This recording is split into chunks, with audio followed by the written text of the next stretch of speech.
Xavier in 5, 4, 3, 2, 1.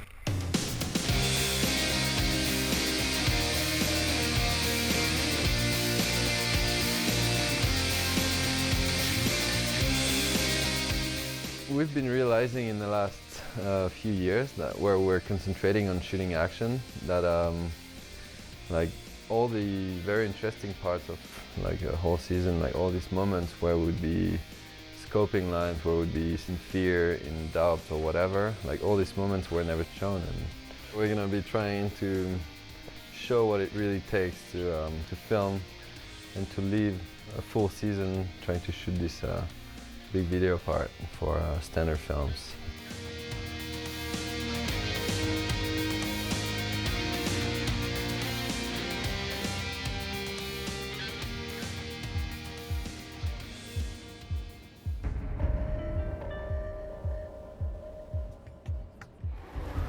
I've been sleeping 20 minutes in the last 24 hours. I'm pretty tired, but I'm pretty sure we're in Tokyo now. At the Narita airport, getting a train to the center and then all the way to Nagano.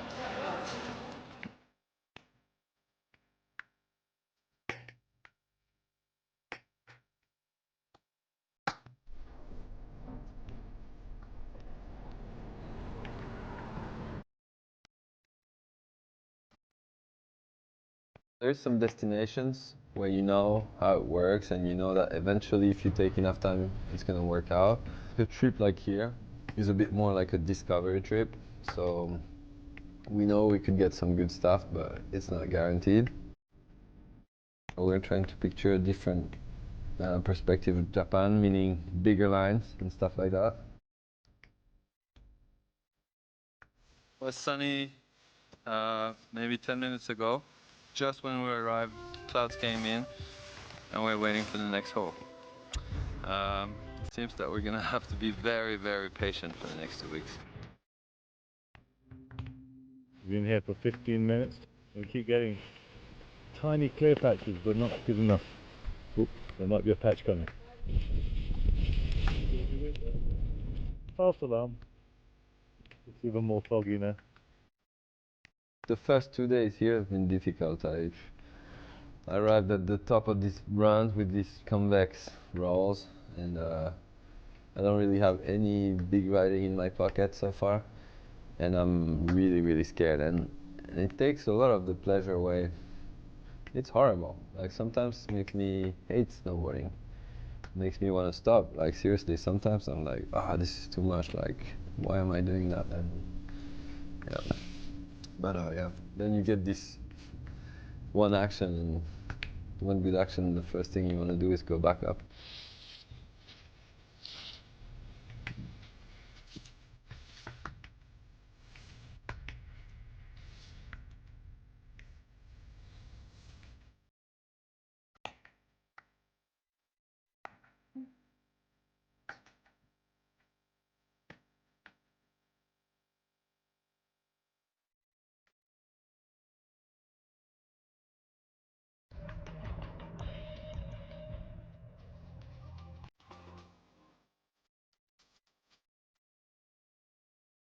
By the 1st of February, it hadn't snowed for about 3 weeks, even a month.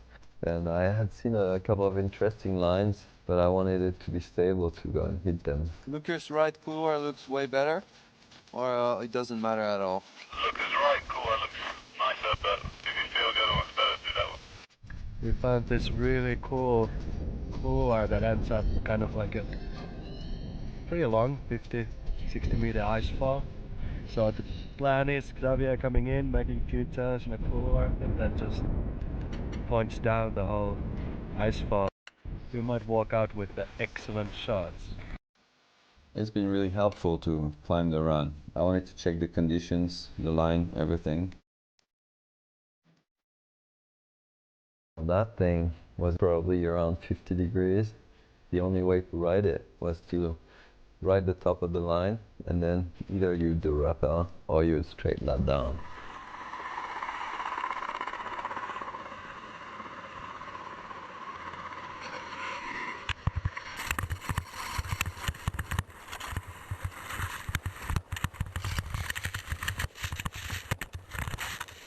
I couldn't see really where I was going.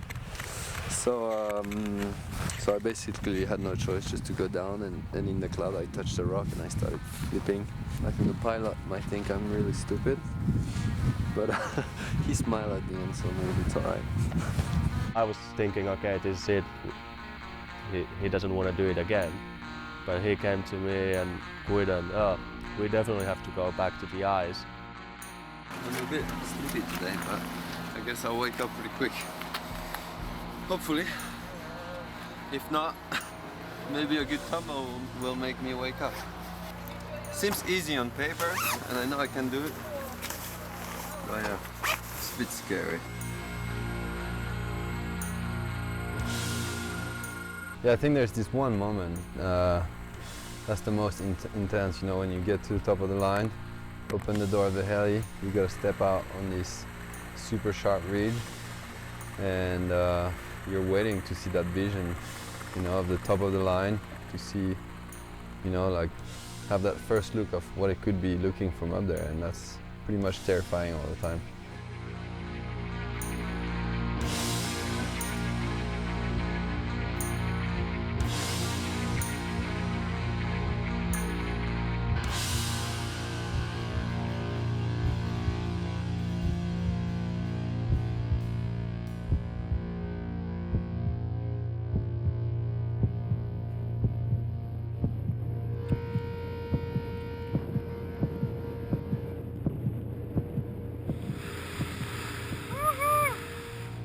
I never seen anything like that before, done in snowboarding.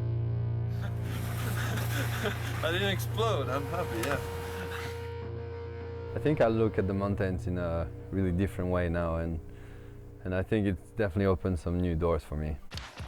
Coming up, Xavier and the Standard crew explore the Dolomites.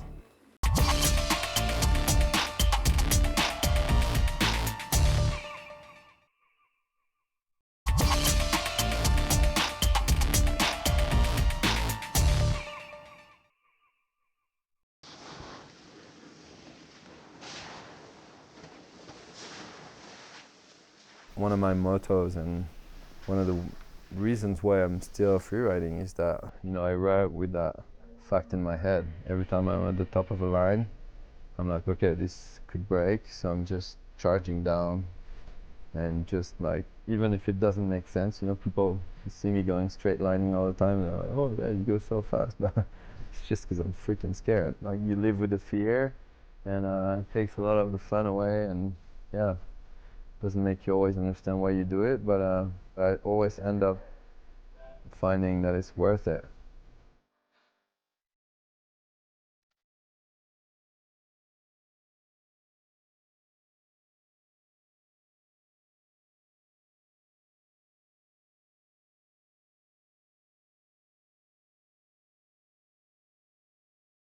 Sometimes you get those few days, these few sessions, these few lines where you arrive at the bottom and you just live the best thing that you could ever live, you know? Like, really such intense pleasures and feeling and rushes that yeah, basically every time it's the same. It's like, wow, this is why I'm doing that.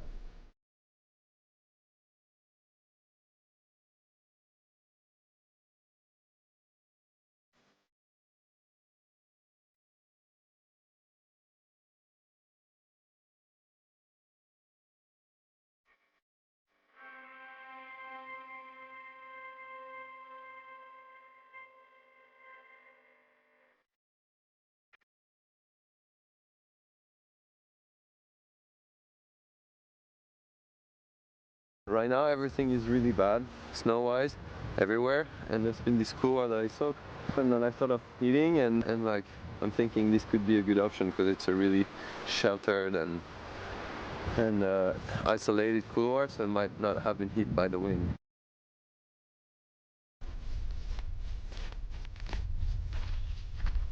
We have to access basically that shoulder that's right in front of us, and like basically the couloir is behind it. When I throw any snowballs, it just goes like poof. You can see it like hasn't been touched by the wind. Like, it's gonna be incredible.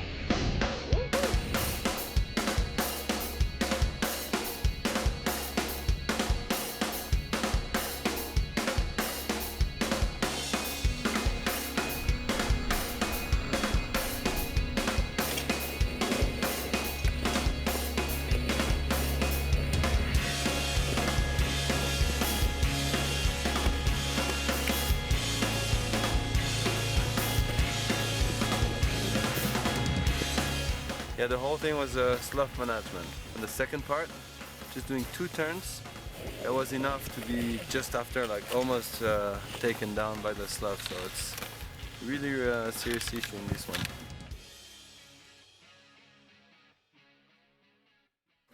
Yeah, pretty much the whole couloir.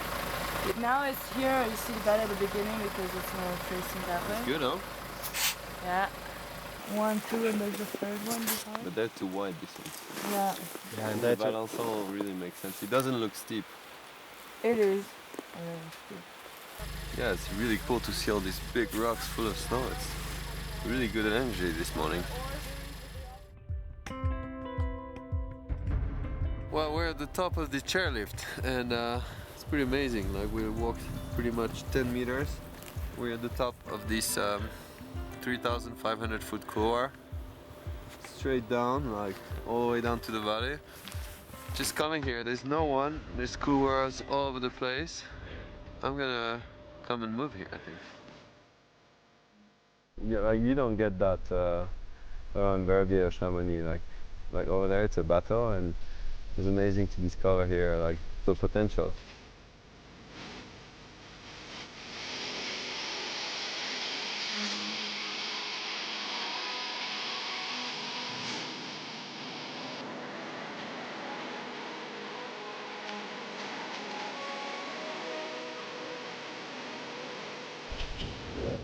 How about the first day in the Dolomites?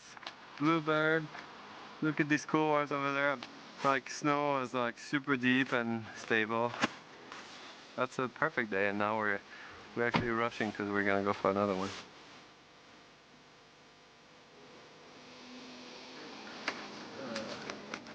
It's good to come to the Dolomites with Xavier because you can see lines that not other people have looked at before, and so it really opens your possibility, your minds for more stuff.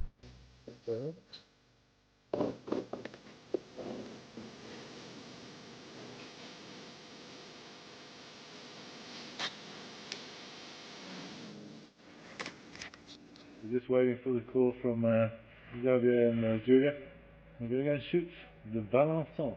That 45, 50 degree couloir, pretty narrow. Dolomite style.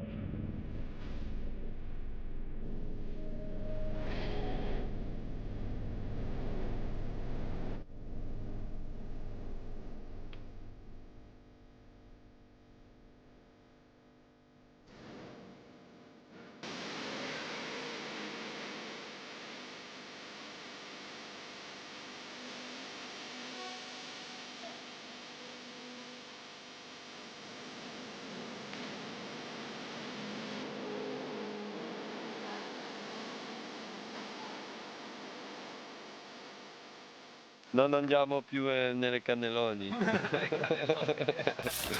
No, no, andiamo a incontrare qualcosa di nuovo. Molto stretto, molto freddo, molto buono.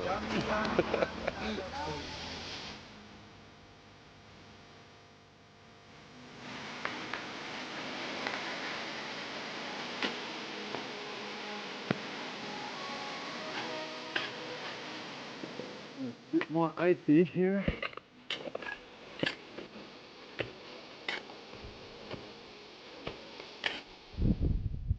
Looks like this is pretty unusual couloir, and it just keeps going pretty long. I'm psyched to ride that.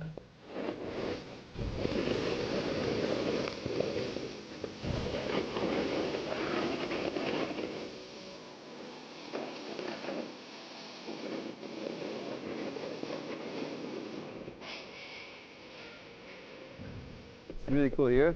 There's this big massif, and you can go around it with a road, and there are like lifts going, giving access to the top of it, and from there it's like runs everywhere. It's like it's made for that. It's made for couloir steep skiing.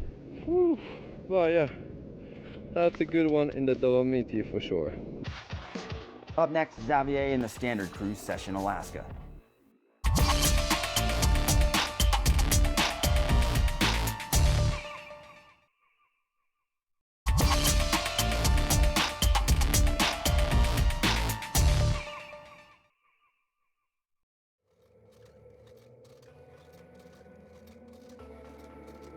We're in Haines, Alaska, and we showed up here, you know, like Alaska being famous for rain, bad weather, lots of snow.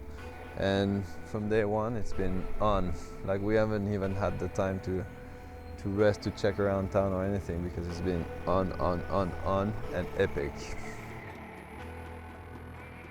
When Todd Jones first asked me to come up to, it was actually up to Skagway, and Skagway is just 16 miles from here. And we came up here, and we kind of had a standard crew with us. Mike was on that trip actually, and you know, went over there, had a kind of a rough time in Skagway. Just, you know, maybe a 14-day trip, had 5 days out. And on the last day, we flew over to Haines looking for different areas, and just had an all-time session on it, and that's what began about 10 years of Haines heli skiing.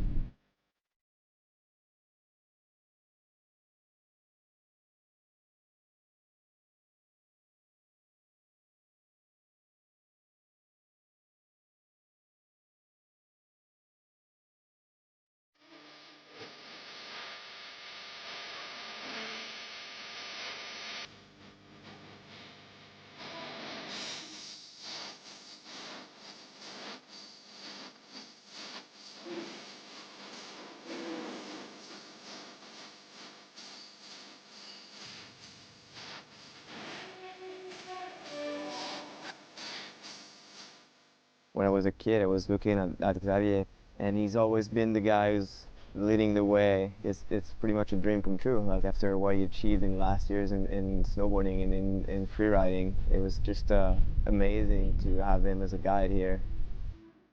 Well, I've known Mathieu for over 15 years. You know, there's that connection, I think, between us. Being here in Alaska together is such a reward, I think. First time here in Ains and AKA, I get it like 4 days straight, and we get it like so good. Every morning it was Bluebird. I was like, wow, is that all too much luck? Is there going to be something happening to us today? It was so scary at one point.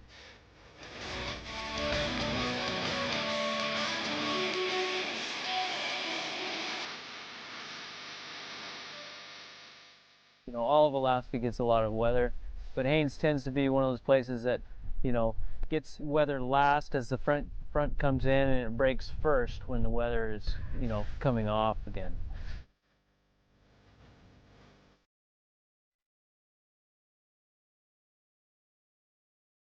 You're gonna take it easy, you're gonna take it step by step, trying to appreciate the place, try to minimize the risk and then build up. And if you do it like this in a smart way, and like with the experience, I really appreciate the fact that I can go that way, you know, end up those sessions and feel that I didn't take any stupid risks. But still, you know, it's hard, like it's just so heavy. Yeah, but it's so good at the same time.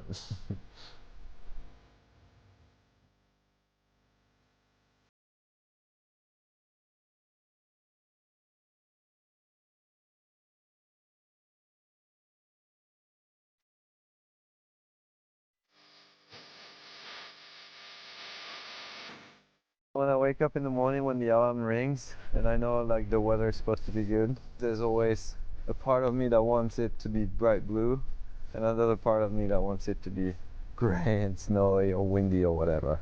On one side you want to go into the action, you want to get that Alaskan dream, but on the other side you're just so scared. You know, in the mountains the risks are endless. If I wouldn't be scared, I think I'd be in trouble, or maybe I wouldn't be here anymore.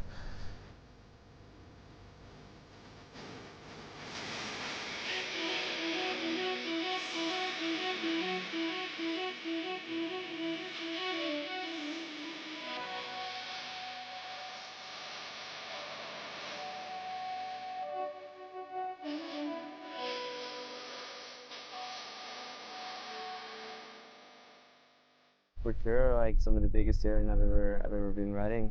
Compare a run in AK to a run of pipe. Nothing can beat a run in Alaska for sure. I have no doubt that Haines is the best place, and I guess why I say that is not because I've been all over the world to do it, but a lot of people that do go have told me that themselves. Yeah, since we didn't get any bad surprises, we started to get into bigger terrain, And we ended up the trip on one of the coolest faces I've ever ridden.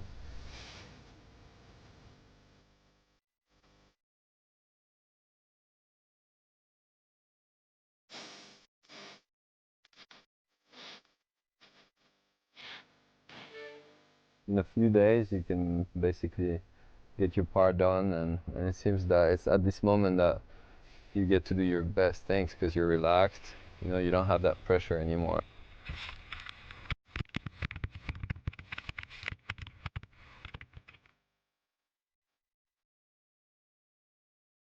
Alaska was definitely the highlight of the season. Like, you know, stability, big power, you know, that's what I'm looking for in snowboarding.